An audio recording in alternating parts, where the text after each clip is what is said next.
Hello, everyone. Father Lamb here. It's Wednesday, November 15th. Welcome. Thanks for tuning in.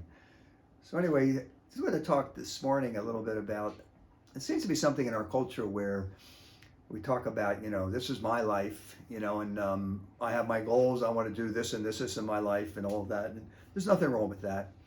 But as Christians, we look at life a little bit differently than the secular world does, that our life has been given to us, total gift from God. See? And so then our response to that is very important. And very often we don't get the fact that we have been deeply loved into this world. There are no mistakes. Every person has been deeply loved into this world. Before I knew you, I consecrated you. He says to Jeremiah. In fact, I'd like to share that verse with you if you bear with me.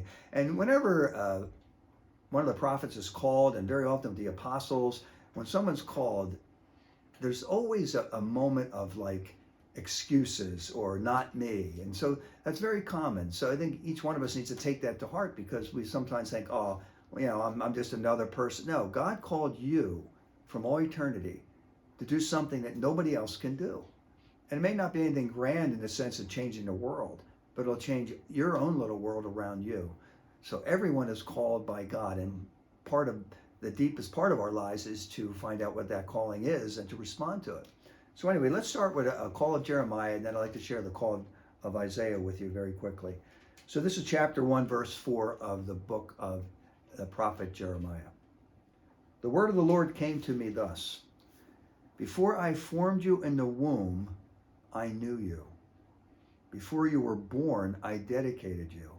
A prophet to the nations, I appointed you. Ah, God, I said, I know not how to speak. I'm too young.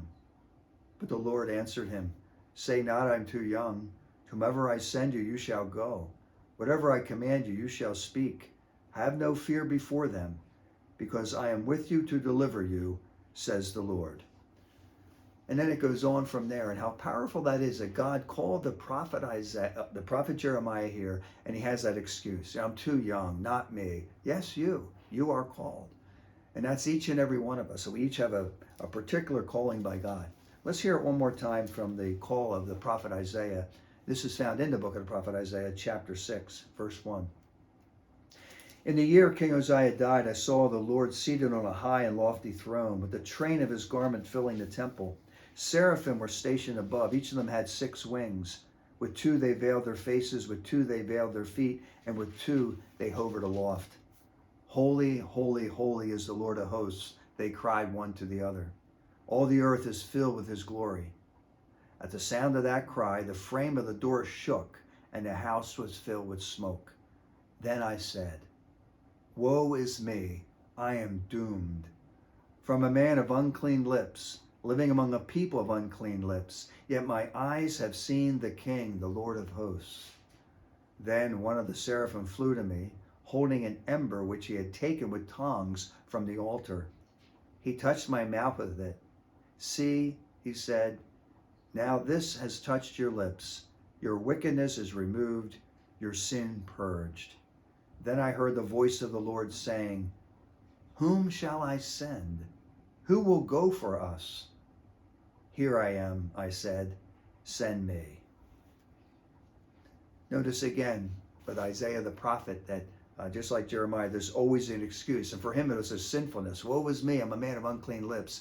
And God then, with those burning embers, cleanses him, just like we're cleansed through the sacrament of reconciliation. So here's the point. Every one of us has a call from God. And that's a preeminent thing we need to find in our lives. What is your calling? What is my calling? Whether it's a call to priesthood or sisterhood, call to married life, call to the single life, call to follow Christ deeply. And that call comes from the moment of our conception. And God already knew it in his mind before we were even consumed in our mother's womb. That's very powerful. It's very pro-life as well. Maybe today we can meditate on that a little bit in our own personal lives. Have you found your calling? And then our calling, if you really think about the life of Jesus Christ, and if he had to say, maybe mention his calling in one line, because he told it to us, why did he come here? He said, I have come to do the will of the Father.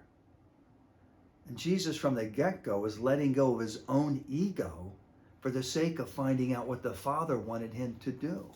And the same is true with us. When you and I live in a culture where it's all about me and this is my life and I'm going to do what I want to do, hear the I in that ego. That ego's got to go.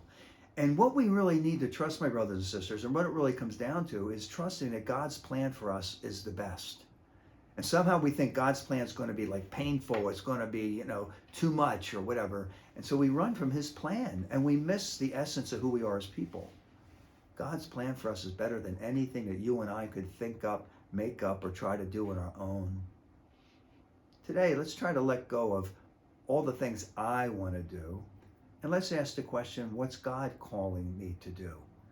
And sometimes that calling is simple. It's not changing the whole world. It's going out to one person at a time and simply loving them, God has called you.